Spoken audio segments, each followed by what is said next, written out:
Hello guys, എല്ലാവർക്കും parlour ഗെയിമിൻ്റെ മറ്റൊരു കിടക്കാച്ചി വീഡിയോയിലേക്ക് സ്വാഗതം. അപ്പോൾ ഇന്ന് നമ്മൾ സ്കൂൾ കുട്ടികളായിട്ട് വയനാട്ടിലേക്ക് ട്രിപ്പാണ് പ്ലാൻ ചെയ്തിരിക്കുന്നത്. അപ്പോൾ കുട്ടികൾ കുറേ ദിവസമായി പറഞ്ഞ പോലെ തന്നെ കുട്ടികൾ കുറേ ദിവസമായി നമ്മളെ കോണ്ടാക്ട് ചെയ്യണം. അപ്പോൾ അപ്പോഴൊന്നും നമുക്ക് ഒഴിവുണ്ടായിരുന്നില്ല. അപ്പോൾ നമ്മൾ ഇന്നിങ്ങനെ ഡേറ്റ് അവന്മാരോട് ഉറപ്പിച്ചിട്ടുണ്ട്. അപ്പോൾ നമ്മളിങ്ങനെ വണ്ടി എടുത്ത് ഇതാ നമ്മളെ ബസ് സ്റ്റോപ്പിൻ്റെ എൻട്രൻസിൻ്റെ അവിടെ എത്താനായി. ഇത് കഴിഞ്ഞതിൽ ഓട്ടം പോയതിൽ അവരെന്തോ മറ്റേ ഡ്രൈവർമാരെ കൊണ്ടായിരുന്നു. അപ്പോൾ സൈഡൊക്കെ ഫുള്ള് സ്ക്രാച്ച് ആക്കിയിട്ടൊക്കെ വന്നിരിക്കണം. നമുക്ക് വളവൊക്കെ തീരുമ്പോൾ പെട്ടെന്ന് ഫ്രണ്ടിക്ക് കാണില്ല. സൈഡ് മിറർ കണ്ടാൽ മനസ്സിലാവും ലെഫ്റ്റത്തെ ഒന്ന് ചെറുതായിട്ട് നിളങ്ങിയിരിക്കണം. അപ്പോൾ നമ്മൾ കുട്ടികളോടാണെങ്കിലോ വരാൻ പറഞ്ഞ ടൈം കുറച്ച് നേരം വൈകി. ഇപ്പോൾ ടൈം ഏതാണ്ട് 7:30 നമ്മൾ 6:30 എത്തും പറഞ്ഞു. 1 മണിക്കൂർ ലേറ്റാണ്. അപ്പോൾ നമ്മൾ പെട്ടെന്ന് വണ്ടി എടുത്ത് പോവാം. കുട്ടികൾ വെരി എക്സൈറ്റഡ് ആണ്. പിന്നെ വണ്ടി കാണാൻ കുട്ടികൾ വന്നിട്ടില്ല, ടീച്ചേഴ്സാണ് വണ്ടി കാണാൻ വന്നിരുന്നത്. അപ്പോൾ അവർക്ക് ഇഷ്ടപ്പെട്ടിട്ടാണ് കുട്ടികളോട് പറഞ്ഞ് സമ്മതിപ്പിച്ചിരുന്നത്. നമുക്ക് ട്രാഫിക്കിലൊന്നും നിൽക്കാൻ നേരമില്ല കേട്ടോ, പെട്ടെന്ന് പോകണം. അങ്ങനത് നമ്മൾ സ്കൂളിൻ്റെ മുമ്പിലെത്തിട്ടോ. ഇവിടുന്ന് ഏതാണ്ട് നമ്മൾ ബസ് സ്റ്റോപ്പിൽ നിന്ന് 1.5 കിലോമീറ്റർ ആയിട്ടുള്ളൂ. അങ്ങനെ ഇത് മറ്റേ റോഡ് NH ആയതുകൊണ്ട് നമുക്ക് തോന്നിയ സ്ഥലത്തിട്ട് വണ്ടി തിരിക്കലെടുക്കില്ല. ഇവിടെ ഇട്ട് തിരിക്കുമ്പോൾ തന്നെ കുട്ടികൾ അവിടെ നിന്ന് എന്തൊക്കെ ശബ്ദങ്ങളൊക്കെ ഉണ്ടാക്കുന്നുണ്ട്. നമ്മൾ ഫൈനലി ഇതിൻ്റെ ഗേറ്റിൻ്റെ മുമ്പിലെത്തി. അപ്പോൾ കുട്ടികൾക്ക് ഒരു എക്സൈറ്റഡ് ആയിക്കോട്ടെ ചെയ്തിട്ട് ഫസ്റ്റ് നമ്മൾ പുറത്തത്തെ ലൈറ്റും കാര്യങ്ങളൊക്കെ ഇട്ടെടുത്ത് കയറുന്ന സമയത്ത് നമ്മൾ 4 ഇൻഡിക്കേറ്റർ അത് ഇട്ടെടുത്ത്. അങ്ങനെ ആ പ്ലേസ് ഞാൻ പറഞ്ഞില്ല എന്നാണ് തോന്നുന്നത്. നമ്മൾ പോണത് വയനാട്ടിലേക്കാണ്. വയനാട്ടിൽ ഇവരെന്ത് റിസോർട്ടൊക്കെ ചെയ്യാൻ 2 ദിവസത്തെ പ്ലാനിങ് എന്താ കാര്യമൊക്കെ ഉണ്ട്. അപ്പം നമുക്കവിടെ സ്റ്റേ ചെയ്യാറ്. പക്ഷേ ഈ വയനാട് ആയതുകൊണ്ട് തന്നെ ഡ്രൈവർമാർക്ക് നല്ല പണി കയറും. വളവ് തിരിവിൻ്റെ ഒരു കല്യാണം കയറാം അവിടെ.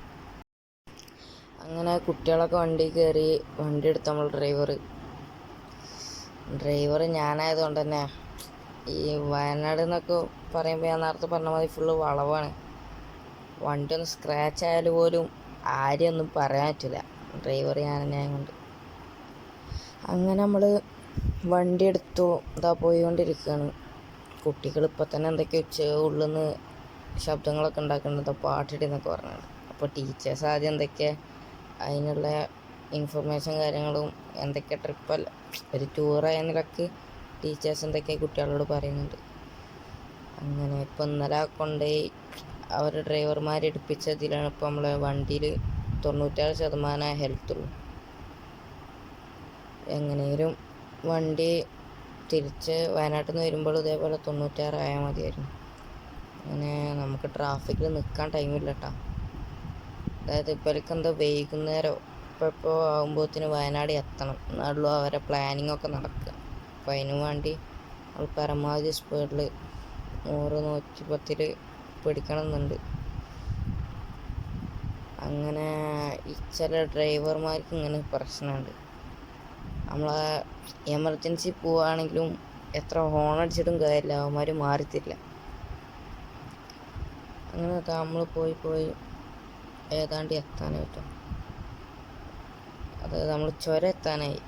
ഈ ചുരമാണ് മെയിൻ പ്രശ്നം. ഏതാണ്ട് നമ്മൾ ചുരം എത്താനായി. കോഴിക്കോട് ചുരം നമ്മൾ ഏകദേശം എത്താനായി എന്നാണ് നമ്മളെ കണ്ടക്ടർ പറഞ്ഞത്. നമ്മൾ ഗൂഗിൾ മാപ്പ് നോക്കിയിട്ടാട്ടോ പോകുന്നത്. അങ്ങനെ പോയി ഈ ലോറിക്കാരന് നോക്കേ, അവൻ വണ്ടി ഓടിക്കണ രീതി നോക്ക്. 2 റോഡിൻ്റെയും സെൻറ്ററിലിട്ടാണ് അവന് വണ്ടി എടുക്കുന്നത്. എത്ര ഹോണടിച്ചിട്ടും കാര്യമില്ല, അവൻ മാറണമില്ല. ഇങ്ങനത്തെ ഓരോ ഡ്രൈവർമാരുള്ളതാണ് മെയിൻ പ്രശ്നം. അതിന് ഈ ലോറി ഡ്രൈവറും ഇവന്മാരൊക്കെ ട്രാക്ക് ചേഞ്ച് ചെയ്യുമ്പോൾ സ്ലോലിയാണ് ചേഞ്ച് ചെയ്യുക. നമുക്ക് പെട്ടെന്ന് മനസ്സിലാവില്ല ഏത് ട്രാക്കിലാണ് വണ്ടി ഓടിക്കുന്നത്. ഈ വലിയ ലോറിക്കാരും കാര്യങ്ങളൊക്കെ, ചെറിയവർ പിന്നെ പെട്ടെന്ന് അങ്ങ് മാറും. അങ്ങനെ ഏകദേശം നമ്മൾ എത്താനായി. ഇനി ഇവിടുന്ന് ഇനി ഇവിടുന്നുണ്ട് 80 കിലോമീറ്റർ ഇനി ഇവിടുന്ന് വയനാട്ടിലേക്ക് ഉണ്ട് കേട്ടോ. അതായത് ഇപ്പം പറഞ്ഞ ഡെസ്റ്റിനേഷൻക്ക് റിസോർട്ടിലേക്ക് 80 കിലോമീറ്റർ ഉണ്ട്. ഓ അങ്ങനെ അതാ ഗൈസ് നമ്മൾ ചുരം തുടങ്ങിയിരിക്കുക കേട്ടോ. ചുരത്തുമൊക്കെ എത്തിയപ്പോൾ തന്നെ കുട്ടികൾ ഫുള്ള് ശബ്ദം ഉണ്ടാക്കുക.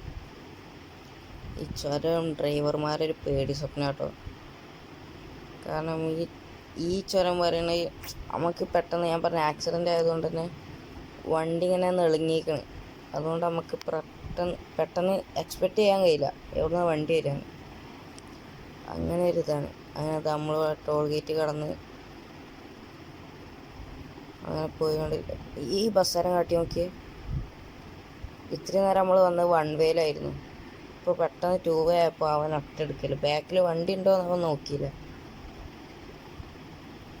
അങ്ങനെ നമ്മൾ ഇനി ഇവിടുന്ന് 40 കിലോമീറ്ററോ അത്രയാണ് അവർ പറഞ്ഞ ഡെസ്റ്റിനേഷനിലുള്ള. അങ്ങനെ നമ്മൾ പോയിക്കൊണ്ടിരിക്കുക കേട്ടോ.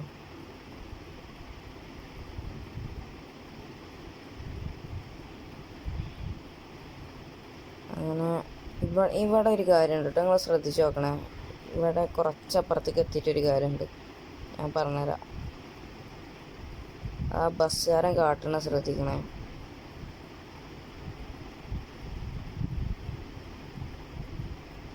എന്താ ഇവിടെയാണ് അത് വരുന്നത്. ഈ ബസ്സുകാരൻ കാട്ടണ ശ്രദ്ധിച്ചോ. അത് ഈ വളവ് ഇങ്ങനെ വളഞ്ഞിട്ട് അവനങ്ങോട്ട് താഴോട്ട് പോയിട്ടോ. അപ്പം എനിക്ക് ഡൗട്ട് ഇത് 1 വേ ആണോന്ന്. ഞാനങ്ങോട്ട് എടുക്കാൻ നിന്നു, പിന്നെ അവിടെ നിർത്തി. ഒരു ഡൗട്ട് 1 വേ ആണോ. പിന്നെ ഞാൻ ഈ റോട്ടിനെ പിടിച്ചു നോക്കി. അപ്പം അങ്ങനെ ഇവിടെ കയറി ഇവിടെ എത്തിയപ്പോൾ അതാ വരുന്ന ബസ്സുകാരൻ സൈഡ് നോക്കിയതാ വരുന്നു. അപ്പോൾ ഇവനിപ്പോൾ എന്തിനപ്പോൾ ഇത്രയും നേരം ഇങ്ങോട്ട് വന്ന് അതേപോലെ തിരിച്ചു വന്നു. എന്നിട്ടാണെങ്കിലോ പോരാത്തിന് ഇതാ അവിടെ സെൻറ്ററിൽ വണ്ടിയിട്ട് ഓനായിട്ട് പോകണമില്ല, ബാക്കിയുള്ളവർ പോകാനയക്കണമില്ല. പിന്നെ ഒരു വിധത്തിൽ നമ്മളങ്ങ് വണ്ടി എടുത്ത്. ഇതാണ് ചുരത്തിൽ ഇങ്ങനത്തെ ഒക്കെ ഓരോ പ്രശ്നം ഉണ്ടാകുമ്പോഴാണ് പെട്ടെന്ന് വണ്ടിക്ക് എന്തെങ്കിലും പറ്റിയ ആക്സിഡൻ്റ് ആവുകയൊക്കെ ചെയ്യുന്നത്. അപ്പോൾ അവനവിടെ വണ്ടി എടുത്തേണ്ട ഒരു ആവശ്യമില്ല, അവനക്ക് വണ്ടി എടുത്തങ്ങ് പോയാൽ മതി. എന്തോ അവിടെ സെൻറ്ററിലിട്ട് അവൻ നിർത്തി വെച്ച്.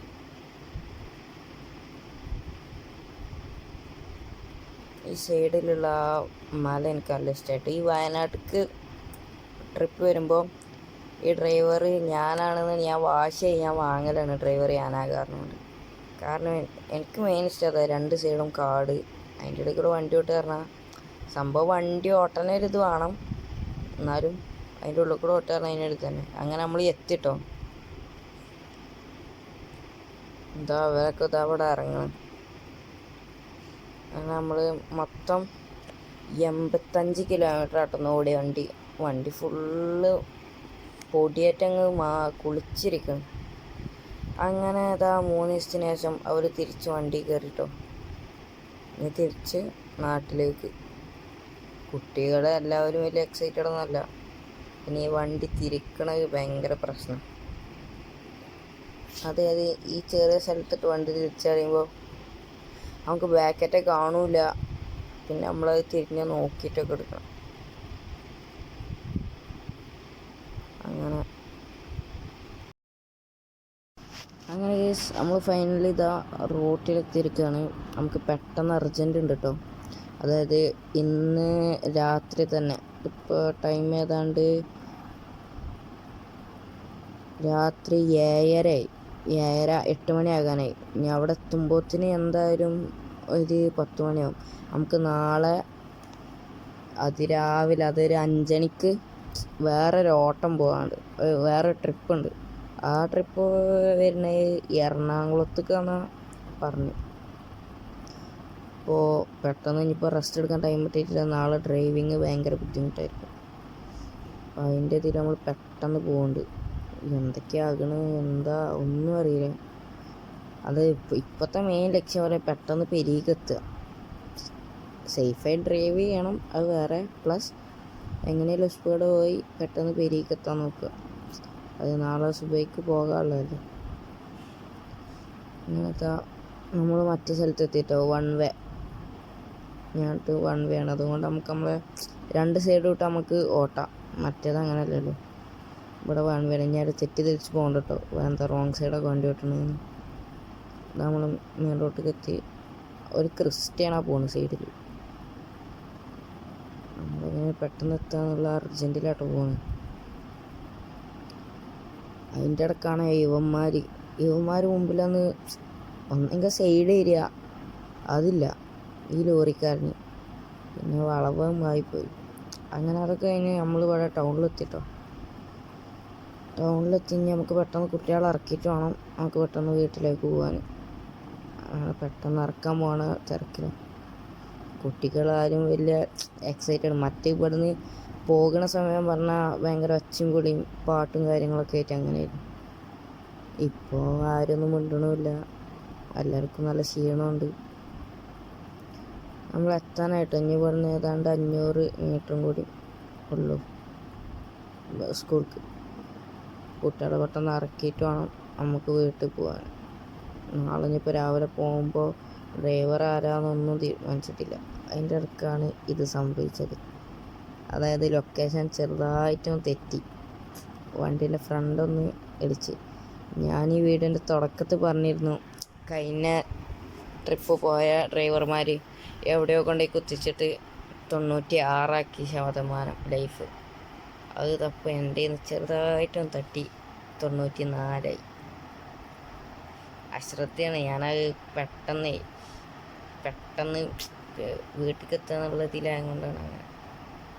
ഈ സൈഡിൽ നോക്കിയും വലിയൊരു മസ്ജിദ്, വലിയൊരു പള്ളിയിൽ കണ്ടപ്പോൾ ഞാൻ തന്നെ കണ്ടോട്ട് പോയി, വലുത്.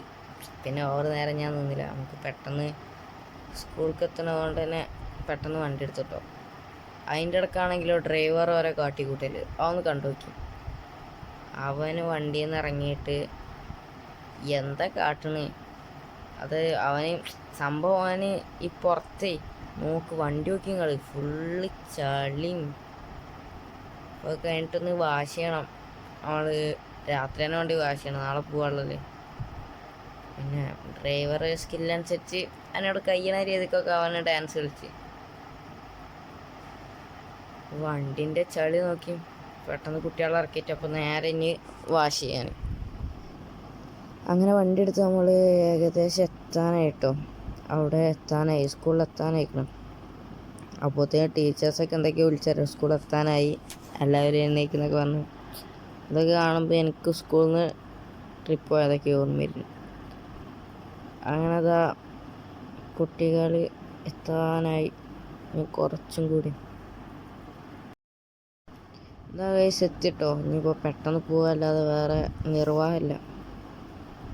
പെട്ടെന്ന് ടൈം കുറച്ച് ലേറ്റ്. നമ്മൾ ഒരു 8:30 8:30 9 ഇവിടെ എത്തും നമ്മൾ പ്രതീക്ഷിച്ചു. ടൈം ഇപ്പോൾ 10:45 കഴിഞ്ഞു. നമുക്ക് പെട്ടെന്ന് ഈ നേരത്ത് മിക്കവാറും ഇനി നമ്മൾ തന്നെ വണ്ടി കഴുകേണ്ടി വരും, ഷോപ്പൊന്നും ഉണ്ടാവില്ല. വിളിച്ചോക്കട്ടെ, അറിയുന്ന ഒരാളുണ്ട്. അവൻ രാത്രി വരികയാണെന്നുണ്ടെങ്കിൽ അവൻ്റെ വർക്ക് ശേഷം നമുക്ക് വണ്ടി കഴുകുക. അതാ എത്തി. ഇനി ഇവിടുന്ന് ഈ തിരിക്കലാണ് മെയിൻ പ്രശ്നം. അതായത് റൈറ്റ് സൈഡിൽ നമുക്ക് മിറർ നോക്കി തിരിക്കുക, ലെഫ്റ്റിൽ ആരും ഉണ്ടോ നമുക്ക് പെട്ടെന്ന് കാണൂല. പെട്ടെന്ന് അർജൻറ്റിലായിക്കൂടെയൊക്കെ ഗേറ്റ് എടുക്കുന്നുണ്ട്. അങ്ങനെ അതാ നമ്മൾ സ്കൂളെത്തി. അപ്പം ഇനി കുട്ടികളെ ഇറക്കുക, വണ്ടി നേരെ വാഷ് ചെയ്യാൻ. ഒക്കെ അതിന് പെട്ടെന്ന് പോയി ഉറങ്ങണം, നാളെ എന്നിട്ട് അടുത്ത ഓട്ടത്തിന് പോകണം. അപ്പോൾ ഇത്രയുള്ളൂ നമ്മളെ ഇന്നത്തെ വീഡിയോ. ഈ വയനാട് ട്രിപ്പ് എല്ലാവർക്കും ഇഷ്ടപ്പെട്ടെന്ന് കരുതുന്നു. ഇഷ്ടപ്പെട്ട തീർച്ചയായും ലൈക്ക് ചെയ്യുക, ഷെയർ ചെയ്യുക, സബ്സ്ക്രൈബ് ചെയ്യുക. പിന്നെ അടുത്തൊരു വീഡിയോ ആയിട്ടും വരുന്നത് വരെ ബായ്.